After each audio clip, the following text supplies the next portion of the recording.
નમસ્કાર મિત્રો, જો તમે મોબાઈલમાં હિન્દી ટાઈપ કરવા માંગતા હોય કે તમે બોલો અને હિન્દીમાં ટાઈપ થાય એવું ઈચ્છતા હોય તો આ વિડીયો ખાસ તમારા માટે છે। જેમ કે હું અહીંયા બોલું છું, बहुत से लोगों ने मुझे पूछा है कि सर आपकी ऑफिस कहाँ है, तो मैं आपको बता दूं कि मेरी कोई ऑफिस नहीं है, मेरी कोई टीम नहीं है। આવી રીતે જ્યારે પણ આ માઇક ઉપર ટચ કરી અને બોલીએ તો હિન્દીમાં ટાઈપ થશે। બોલવાનું પૂરું થાય એટલે ફરી આપણે માઇક ઉપર ટચ કરવાનું છે એટલે એ સ્ટોપ થશે। आज के युग में सब कुछ अपडेट हो रहा है, लेकिन क्या आपने अपने आप को अपडेट किया है? YouTube के माध्यम से आप घर बैठे हर रोज कुछ नया सीख सकते हैं।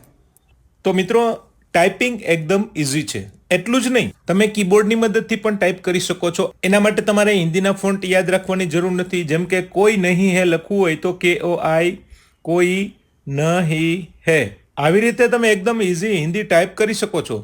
હિન્દી ટાઈપ કરવું પણ એટલું આસાન છે અને બોલીને ટાઈપ કરવું એ પણ એટલું આસાન છે। તો આ કેવી રીતે થાય? તમે તમારા મોબાઈલમાં જો આવું હિન્દી વોઇસ ટાઈપિંગ અને કીબોર્ડથી ટાઈપિંગ શીખવા માંગતા હોય તો આ વિડીયો એન્ડ સુધી જોઈ લેજો। તો આ માટે સૌથી પહેલાં તમારા મોબાઈલમાં પ્લે સ્ટોર એપ્લિકેશન ઓપન કરી અને સર્ચ કરો દેશ હિન્દી કીબોર્ડ।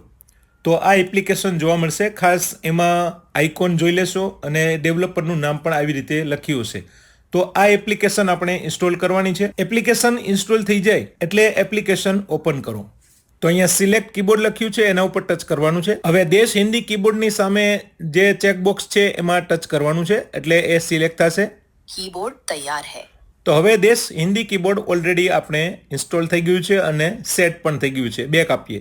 હવે આપણે આપણા કીબોર્ડમાં જે પણ ટાઈપ કરવું હોય એ કીબોર્ડની મદદથી પણ ટાઈપ કરી શકશું અને વોઇસ ટાઈપિંગથી પણ કરી શકશું। વોઇસ ટાઈપિંગ એટલે કે બોલીને ટાઈપ કરવા માટે અહીંયા કીબોર્ડમાં તમે જોશો તો અહીંયા બે આઇકોન દેખાશે તમને। એમાં આ ગ્રીન કલરની નીચેનું જે માઇક છે એ માઇક ઉપર ટચ કરી અને પછી બોલવાનું છે। એપ્લિકેશન ઇન્સ્ટોલ કર્યા પછી પહેલી જ વખત યુઝ કરતા હોય એક વખત આવી રીતે ઓપ્શન મળશે જેમાંથી while using the app option select કરવાનો છે। આજ મંગળવાર હે તો તમે જોઈ શકો છો એકદમ પરફેક્ટ ટાઈપ થઈ ગયું છે।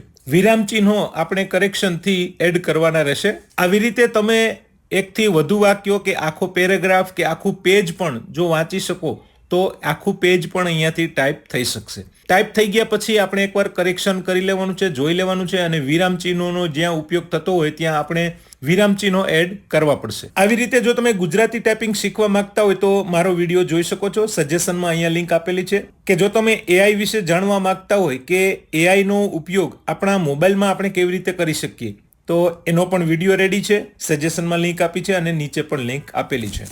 હવે આ ફોન્ટ છે એનો તમે સોશિયલ મીડિયાની કોઈ પણ એપ્લિકેશન અથવા તો મોબાઈલમાં કોઈ પણ જગ્યાએ જ્યાં પણ તમારે હિન્દી ટાઈપ કરવું હોય ત્યાં તમે આવી રીતે ટાઈપ કરી શકશો। વોઇસ ટાઈપિંગથી બોલીને પણ ટાઈપ કરી શકશો। જ્યારે એમ લાગે કે હવે મારે ઇંગ્લિશ ટાઈપ કરવું છે, હિન્દી ટાઈપ નથી કરવું, નીચે કીબોર્ડમાં અહીંયા અ જોવા મળશે, એના ઉપર ટચ કરવાનું છે એટલે જે ગ્રીન લાઇન છે એ જતી રહેશે અને પછી તમે કીબોર્ડમાંથી ઇંગ્લિશ ટાઈપ કરી શકશો। જ્યારે ફરી પાછું તમારે હિન્દી ટાઈપ કરવું હોય તો અ ઉપર ટચ કરશો એટલે પછી હિન્દી ટાઈપ થશે। વોઇસ ટાઈપિંગથી તમે ઇંગ્લિશમાં ટાઈપ કરવા માંગતા હોય તો આના ઉપર ટચ કરવાનું છે એટલે ઇંગ્લિશમાં ટાઈપ થશે।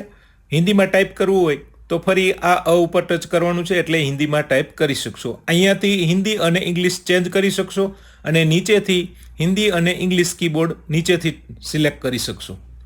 તમારા મોબાઈલમાં એક કરતાં વધારે કીબોર્ડ ઇન્સ્ટોલ કરેલ હોય તો અહીંયા ટચ કરવાથી તમે કીબોર્ડ પણ ચેન્જ કરી શકશો।